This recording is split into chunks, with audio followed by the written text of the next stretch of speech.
Community Viewpoint.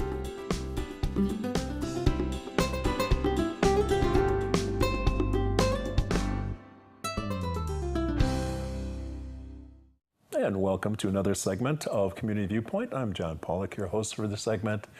And we are going to be talking about something very special to my heart. It's just north of here, probably around 30 miles, maybe not that much. And it is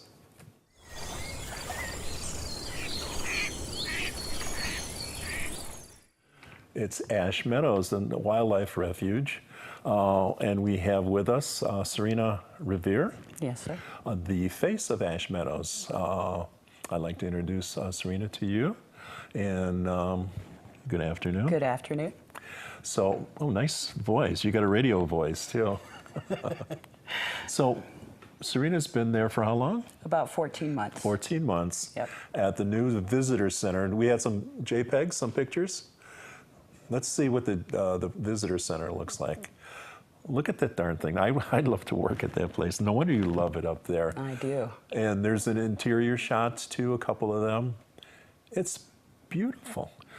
And almost no one has gone up there. You only have a small portion of the population that's gone up there. That's very true. What we want to do is get more folks up there because it's a beautiful place. And it was beautiful, and it's much more beautiful now with the new visitor center, which is, what, three years old? Almost 2.5 years. 2.5 years, yes.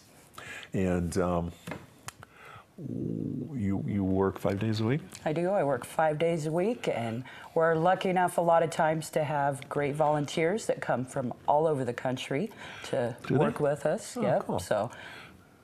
So what do they do when they come over there? They give me days off, very much needed days off. They also do different projects throughout the refuge, trimming bushes, spraying the boardwalks. Pulling cattails and stuff? Yep, that kind of thing. Yeah, so the water flows a little bit better for the pupfish. That is correct. Not the devil's hole pupfish, No. but there are other pupfish there. There are. There are 3 different types of pupfish, actually. Yes, sir. And what is the biggest spring, the Crystal? Crystal Spring, 2,800 gallons a minute. Yeah. Collectively, with the 50 springs, is 11,000 gallons a minute. So it's a pretty amazing place. Yes, it is. And there are different ways to get there. I know the easy way, the not so easy way, and a really bad way to get there. Right. What do you suggest from Pahrump? The west entrance. Even though it's a little longer, I drive it 5 days a week. It's worth it, well worth it to drive from around. Long Street? Yeah, if you go down the Belle Vista to the 127 or 373 there. It's only like a quarter of a mile north of that? Not even? Well, I would say once you turn on 127, I think it's about 10 or 12 miles, but it's a lot less dirt road that way. So you come right to the visitor center as opposed to the 7-mile dirt road. Yes, there are 2 dirt roads, one long one and there's a longer one. Yeah. And there's even a way to get to Ash Meadows from Crystal the other way. Have you ever done that? I have not, but my boss does, and he drives a little tiny Saturn, and he makes it every day, and I'm like, wow, it's just amazing to me. So I wouldn't suggest the one from Crystal because you could get lost. Yeah, and there's no cell phone service out there, and we don't maintain that road. The county does, so I can never say what it will be like, So what type of groups of people do you get coming up there?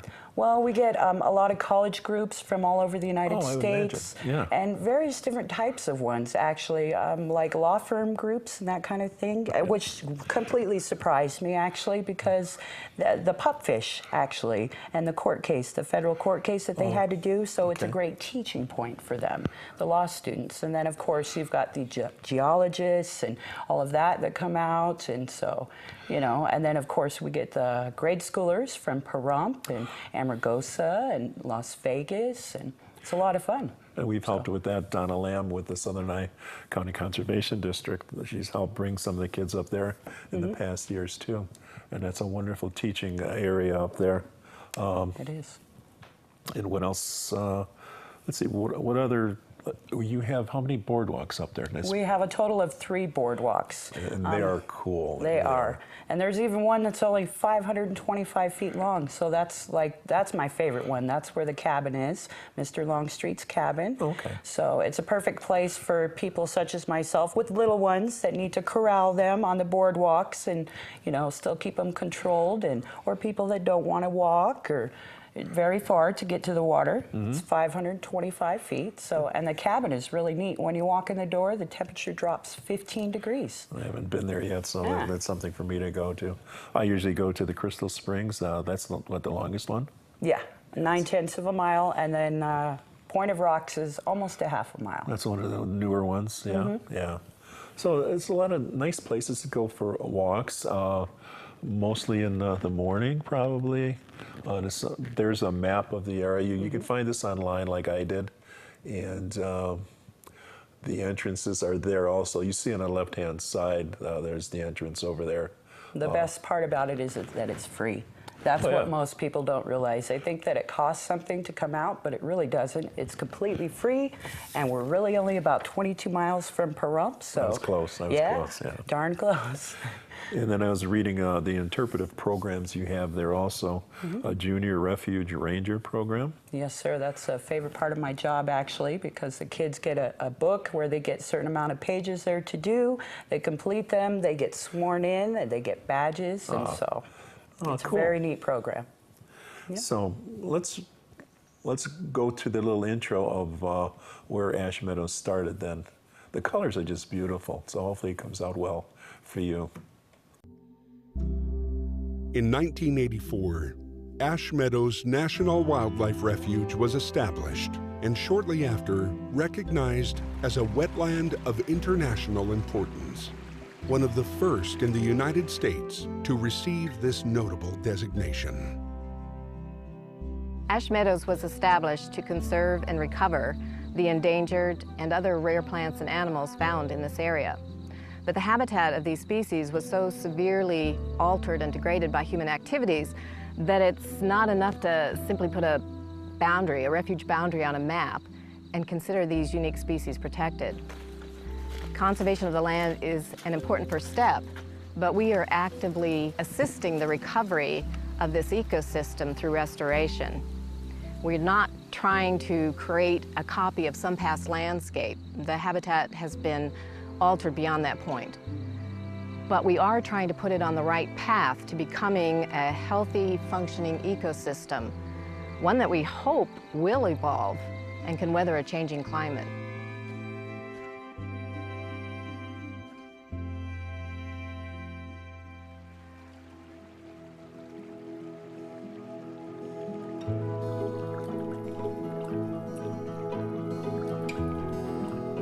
At Ash Meadows, people have come together to protect and restore an ecosystem found nowhere else on the planet.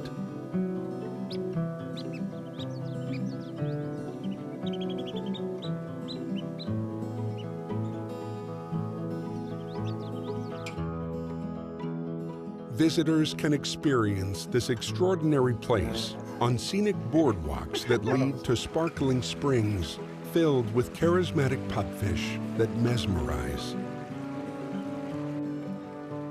There is boundless natural beauty to enjoy.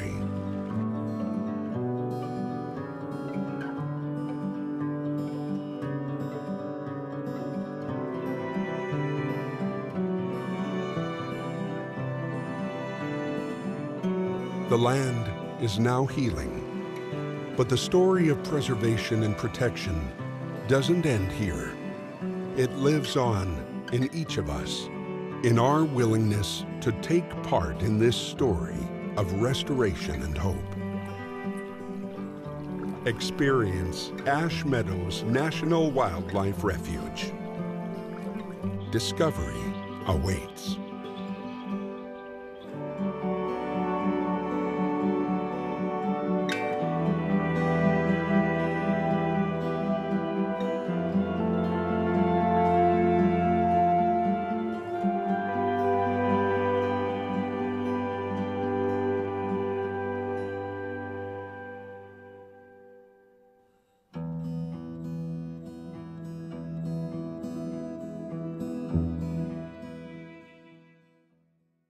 So you see what you're missing.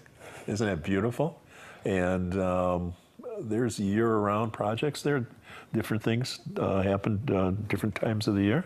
Well, there's different things to see at different times of the year. So, you know, everybody comes in and they're like, well, what's the best thing to see? It just depends on the time of year. So for me, I enjoy actually October. And the reason that I enjoy October is because of the ash trees. The ash trees are changing all the reds, oranges, and yellows. Oh, okay. And in the mornings, if it's cold enough, there would be steam coming off all of the springs. Oh, yeah. And I pull up to work every day and I'm like, it's like magic.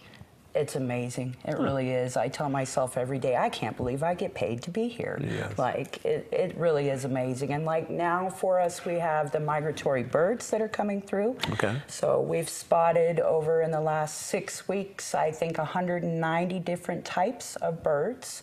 So I'm by no means an expert, but I'm learning. Very much so. And of course the reptiles are out. We've got all the lizards running around and of course the snakes. So be aware of that if people come out. So they're going to be trying to get warm in the sun on the roads and sometimes on the boardwalks. So, but for the most part we've only seen gopher snakes so far. So it's been pretty good. But yeah, there's a lot of great things to do out there. Like I said, the different times of year with the wildlife and like our bighorn sheep at Point of Rocks. They'll be coming probably back about next month. You got bighorn sheep down there? Oh, we do. Yeah, I've never seen those. Okay. Yeah, a herd of 15, and the ram, he is quite large. I've had an up-close personal experience with him. Okay. So it's a lot of fun. It's exciting. It's nature. It's something you didn't really think was out there, and it's been out there for many years. I started going out there many years ago, so I knew about that. And I came through crystals. I came the odd way, yes, but that's the way I do most things. That's why I'm here at the station all these years. But we have another minute. Anything else you want to say in closing? As far as coming out there, it really is an amazing place, and people don't realize how close it is. It takes you 20 minutes. It's completely free, and you don't even have to put hiking shoes on. You can come out there in your flip-flops, with your walkers, with your motorized scooters, with all of that stuff, and you're able to enjoy the wildlife alongside the rest of us. So to me, that's pretty darn special, because there's so many of us that can't get out there and enjoy wildlife because things are stopping us in our health. Right. Thank you. So it must be ADA compliant. Oh. It is. All right. Thank you. Thank you very much. Thank you, Noah. Bye. Community Viewpoint.